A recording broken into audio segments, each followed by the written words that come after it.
Let's talk about Nosferatu. Spicy. Take two.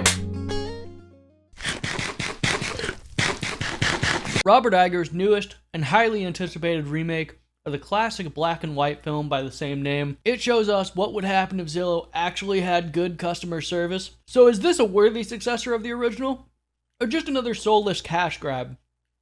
Iger brings it again, just like with The Witch, The Northman, and The Lighthouse.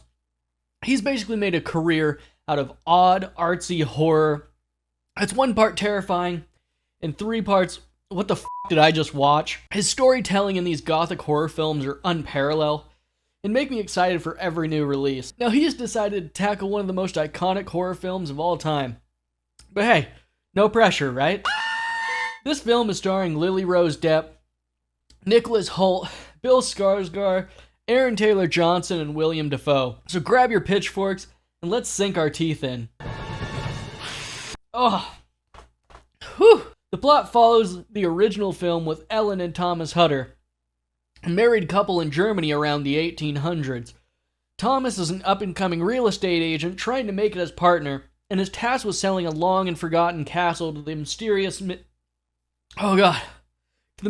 aristocrat named Count Orlok. Ellen urges Thomas to stay with her and to not leave her to meet Count Orlok at his estate in Transylvania. On Thomas's travels, he encounters the villagers of Transylvania who are incredibly standoffish, but give Patrick Star a run for his money in a slap dancing contest. After being picked up by a driverless carriage, Thomas makes his way to the castle, going against the advice of the villagers. A mustache-wielding shrouded Count Orlok greets him and almost immediately takes an interest in the locket carried by Thomas. As if by magic, Orlok commands Thomas to the fireplace that begins his longer than usual stay at the castle. Trapped and fed on like cattle, Thomas struggles to escape the castle to get back to Ellen, reminding me why Castlevania really was that hard. Fuck. Whew. But can Thomas get back to her before Orlok gets his weird fingers on her?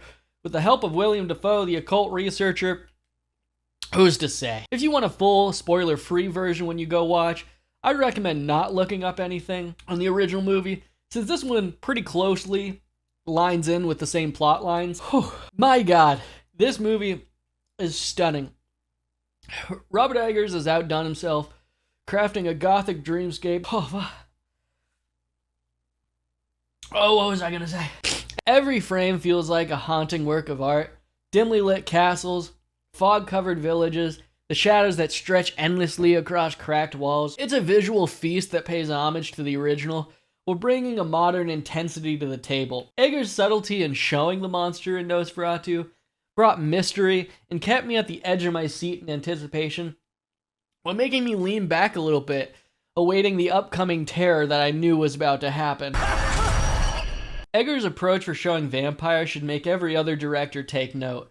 The long and tired sexy vampire with glitter, martial arts experts, or poor emo pretty boy trope was absolutely squashed with this rendition of Nosferatu. Count Orlok is a manifestation for hunger we all admire in the traditional vampire. His one and only goal was to consume and spread his terror throughout the village, always being on the outskirts, hiding in the shadows but present in everyone's thoughts.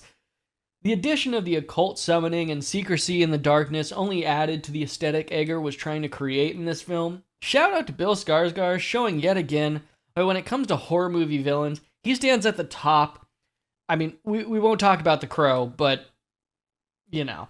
Bill Skarsgård as Count Orlok, perfection. He managed to create the He managed to create and channel the grotesque creepiness of Max Schreck while adding his own layers of menace and vulnerability. This isn't just a caricature of a vampire, it's a fully realized character, equal parts terrifying and tragic. His presence in the film deserves respect, or should I say demands it. Lily Rose Depp, she's magnetic in this film, bringing a quiet intensity to a role that perfectly complemented the gothic tone.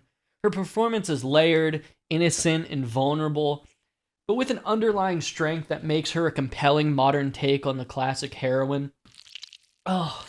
It really was a feat in this performance, having to convulse and contort only to immediately snap back into the longing of missing her husband and fears for what was encroaching upon the town. It was impressive to say the least. Holy shit. I could go on with the whole cast, as I don't think a single person had a bad performance, really. Just an overall spot-on casting. The ability to assume the time period and mannerisms made it feel like you were right in the 1800s. So what's the verdict? I'm gonna give Nosferatu a...